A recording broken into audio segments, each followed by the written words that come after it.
everyone. Welcome to the Pep Talk. Here is Miss Rebecca with me. So grateful to be sitting down with her today. Rebecca, can you take a moment and introduce yourself to everyone? Sure. Well, I'm Rebecca Sprintz, 35 years old. I have two little kids, a 6-year-old and an 8-year-old. I've been with my partner for 15 years, married to him for 10. I own Family Acupuncture Wellness Clinic, and I'm an acupuncturist who works there and practices full-time. And I'm just going to further add on a little something to her introduction, because I've had the privilege of knowing Rebecca, I guess, for like 20 years now? I think so. Not that we're revealing our age, but this girl has not only been just like a beautiful lady in my life, but I'm pretty sure she saved my life a few years back when I had Hannah. I had a spinal tap. And today we're going to learn a little bit about acupuncture, but it saved my life. She came over to my house. You were so unbelievable. And I actually thought for a moment I could be somewhat paralyzed, so it was scary, and you just took it all away. So I just wanted to say she's a life changer on top of everything else. And yeah, thank you for being here. What an introduction. Who in your life gave you like the inspiration and like the strength to think that you could do this? Like who was that person for you? As cheesy as it sounds, it was my mom. So many people mention their mom, but in reality, she was my rock. She's this lovely soul, this beautiful person. Anyone who meets her just instantaneously loves her. And to have that charisma about yourself, that people just love you for your authentic self, was something that I really valued about her. Oh.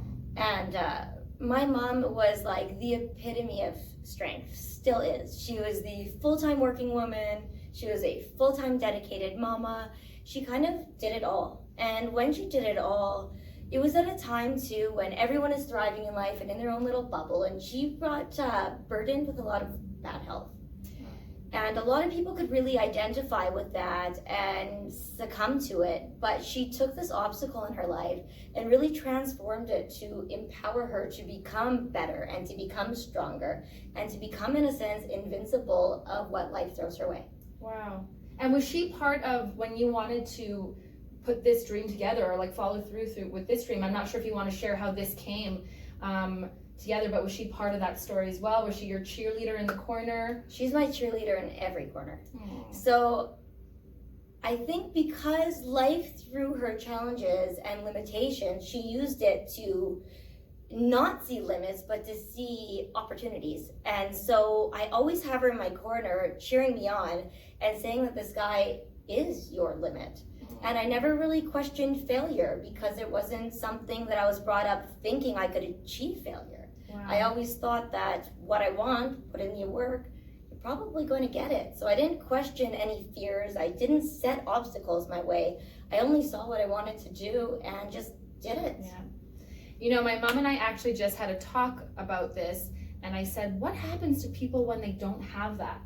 Like, you don't realize you have it when you have it, and now as being a little older, you realize you have it.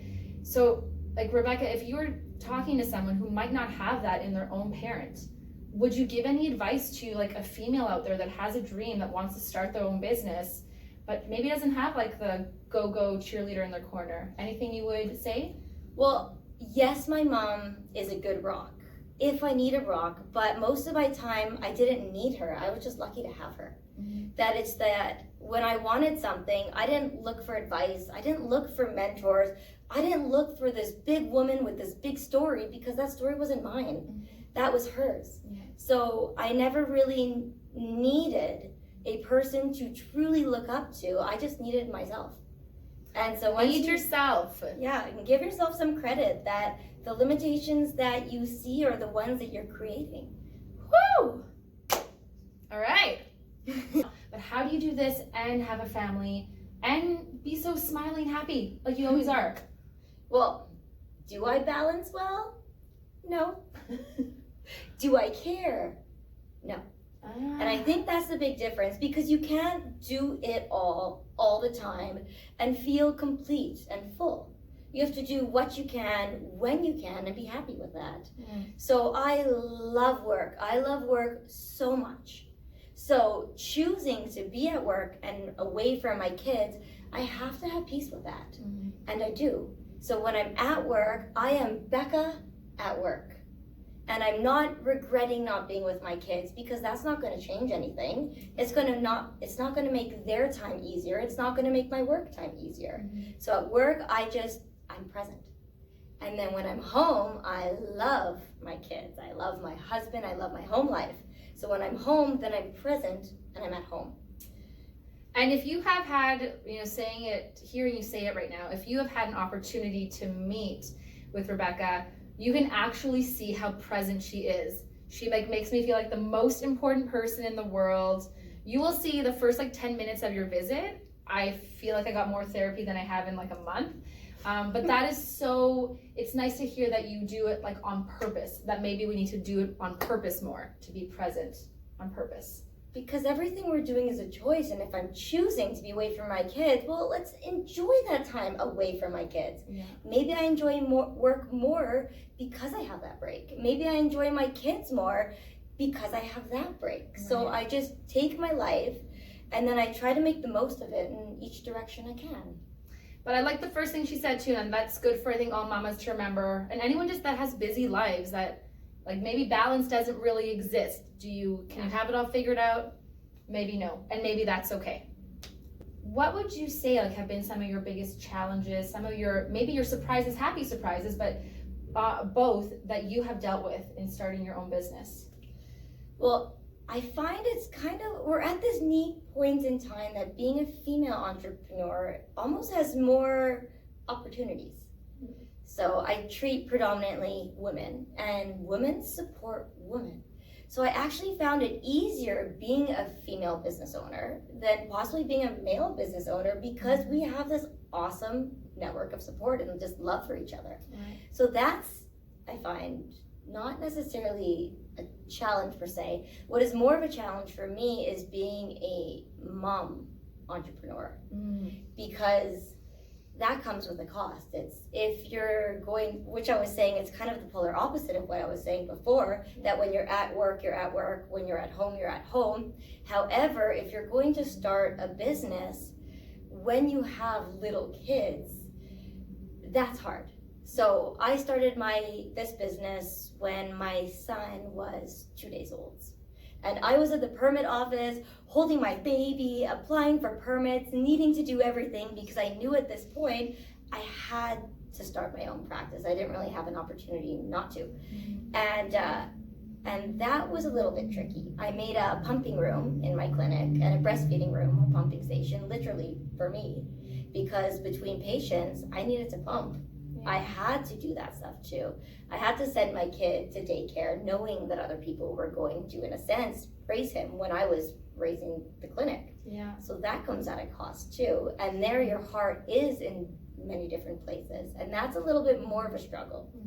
So I've had the privilege of getting acupuncture done for things like nausea when I was pregnant, the spinal tap situation, crazy things like my sinuses, my knee. I've had knee surgeries. Can you kind of give a little introduction to people that are out there saying, I might be interested in acupuncture, but I don't really know what it does, what it could do for my body, etc.? Ooh, that's a loaded question. I know, I'm sorry. That's okay. So with acupuncture, question number one usually is, does it hurt? And that's most of the reasons why people don't see me is fear of needles. And number one, it doesn't. You might feel a little pinch when it goes in just because you're looking for it and you're nervous for it, but besides that, once it's in, it feels really good. It has that nice calming feeling where you actually just get to be with it, sit with it, feel what you need to feel, and then kind of let it go. So I'm a traditional Chinese medicine acupuncturist, so I treat almost anything that you would go to your general practitioner to mention. So from head to toe, from migraines to sinuses to allergies to pain to GI issues to anxiety, sleep, everything. I know one though that you're incredibly passionate about is when it comes to helping women that are trying to get pregnant or pregnant, and I didn't even know that was a thing, honestly. Curious if you want to share a little bit about that. So I am a prenatal specialist. So I treat fertility, pregnancy support, and postpartum care. So everything from kind of get baby in to get baby out. And she is fabulous. We maybe get like a bit of a walkthrough and show people what they might expect when they come here. I'd love to. All right. Yeah, come on down. Let's go do it. Usually in the clinic, I'm wearing a mask. Everyone else is wearing a mask. We actually have some for purchase, or we have some to lend. So when you come in, we'd always do a consultation before an acupuncture treatment, and the consultation is my favorite part. This is where we actually get to talk. You get to say things that you don't even realize you've been feeling or thinking for so long. I don't know how Chinese medicine does it. I do it, and it brings out this neat side in people. This is Steph's favorite part of the treatment. So I'm gonna give Steph a little treatment now, so you can see how hopefully unintimidating acupuncture is.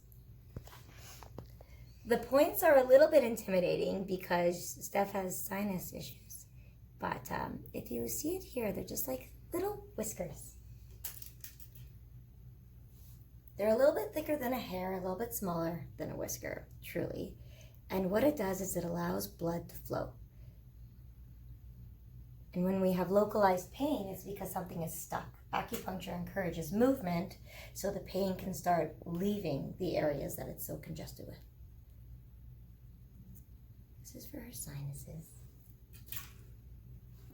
These are the scariest looking points on the body because it's on the face.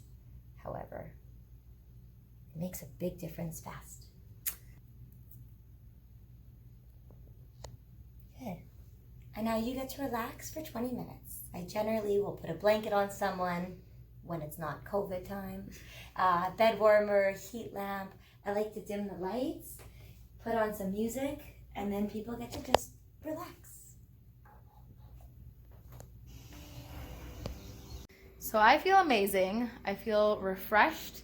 And I'm so thankful to Rebecca because she is a star. She's a beautiful person. I really hope people will come and visit her here. I'll put the website for her place here on the video. But Rebecca, thank you so much. Are there any last words you would want to say to people through this time, especially working moms who are going through a hard time with COVID? I think it's good to know that we're all going through this together. Everyone's story is different, but everyone has a story and everyone has a struggle. And through struggles, we seem to get out better because of it. So you got this, you can do it. We're all doing this, just believe in yourself. And if you're having a weak moment, come and see Rebecca and her team here and they will take care of you. Bye everyone. Goodbye. Hello, welcome to the Pep Talk. Talking about funny things. Hi.